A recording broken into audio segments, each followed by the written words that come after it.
আসসালামু আলাইকুম বন্ধুরা, আপনারা কেমন আছেন? হ্যাঁ, আল্লাহর রহমতে আমিও খুব ভালো আছি। আপনাদেরকে আমি দই কাতলা করে দেখাবো। ঘরোয়া উপকরণ দিয়ে আমি দই কাতলা করে আপনাদেরকে দেখাবো। দেখুন, এই যে কাতলা মাছটা দেখতে পাচ্ছেন, আমি দুটো পেটি নিয়েছি আর দুটো আমি চাকা নিয়েছি। এইটা কিন্তু বাজারে কেনা নয় বন্ধুরা, এইটে পুকুরের দেশি কাতলা মাছ। এর আবার স্বাদ আলাদা। আপনারা দেখতে থাকুন শুরু থেকে শেষ অবধি। চলুন, আমি এই মাছের মধ্যে আমি মশলাগুলো মাখিয়ে নিই। আমি লবণ দিয়ে দিলাম, আমি লঙ্কার গুঁড়ো দিয়ে দিলাম, আর আমি হলুদ গুঁড়ো দিয়ে দিলাম। আমি মাখিয়ে নিয়ে এইটা আমি গ্যাসেতে কড়া বসিয়ে দিয়ে আমি এটা ভাজতে থাকবো। আপনারা দেখতে থাকুন। মশলা মাখানো হয়ে গেছে বন্ধুরা, আর আমি এতে নিয়েছি আমি কাজু বাদাম চালমগজ, আর এইটা নিয়েছি আমি পোস্ত। আর এর মধ্যে আমি জল ঢেলে দিয়ে আমি আধা ঘন্টা ভিজিয়ে রাখবো। ভিজিয়ে নিয়ে আমি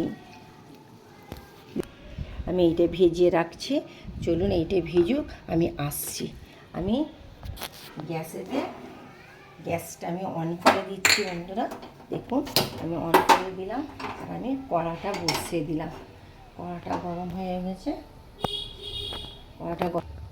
তেল দিয়ে দিচ্ছি বন্ধুরা। সর্ষের তেলে রান্না করবেন, খুব মজাদার হবে। গরম হয়ে গেছে, আমি এর মধ্যে মাছগুলো একে একে দিয়ে দেবো।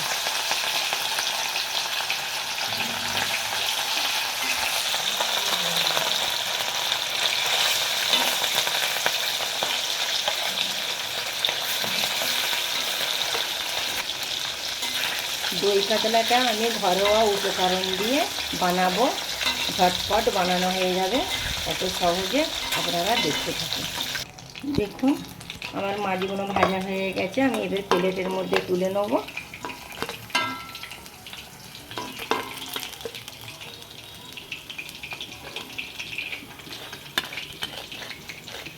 প্লেটের মধ্যে আমি তুলে নিয়েছি। আমি এর মধ্যে ফোড়ন দিয়ে দেবো। জিরে দিলাম, লং এলাচ দিলাম, আর এর মধ্যে আমি পেঁয়াজ বাটাটা আমি দিয়ে দেবো।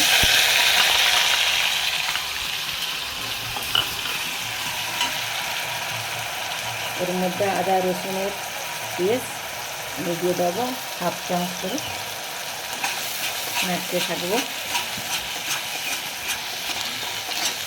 আদা রসুনের পেঁয়াজের কাঁচা গন্ধ চলে গেলে আমি মশলাগুলো দেবো।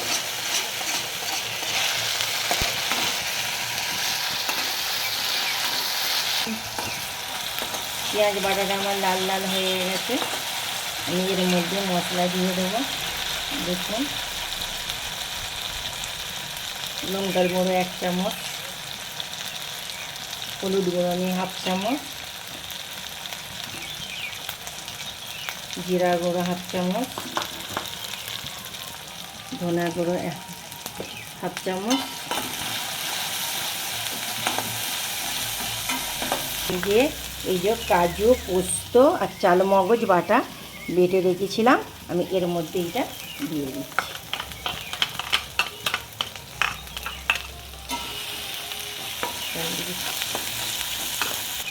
এর মধ্যে একটু জল দিয়ে দেবো।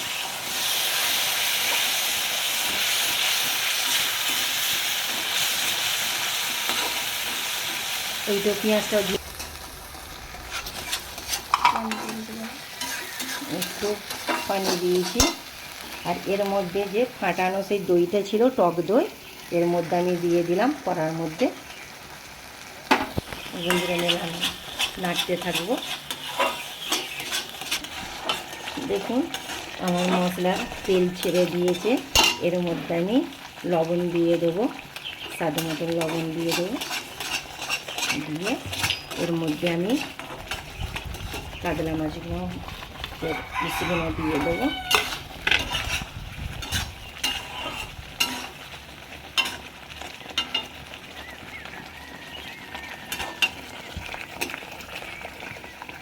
দেখুন বন্ধুরা, কত দারুণ হয়েছে। যেন হয়ে গেছে, কিন্তু না, একটু দেরি আছে। তেল ছেড়ে দিয়েছে।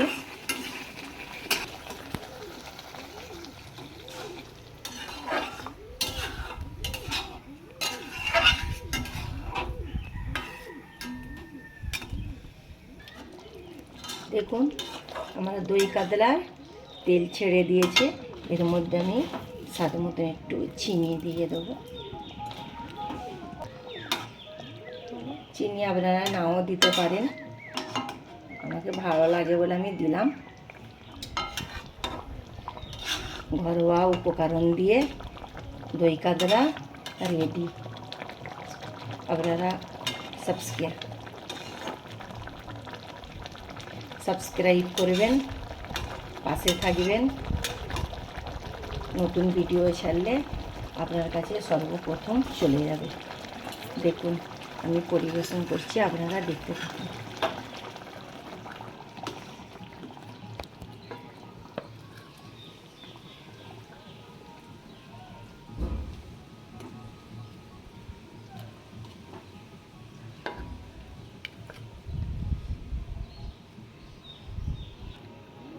দেখুন আমার দই কাতলা রেডি। আপনারাও বানিয়ে খাবেন, গরম ভাতের সাথে খুব ভালো লাগবে খেতে। ঝটপট ঘরোয়া উপকরণ দিয়ে আমার দই কাতলা রেডি। আপনারা সাথে থাকুন।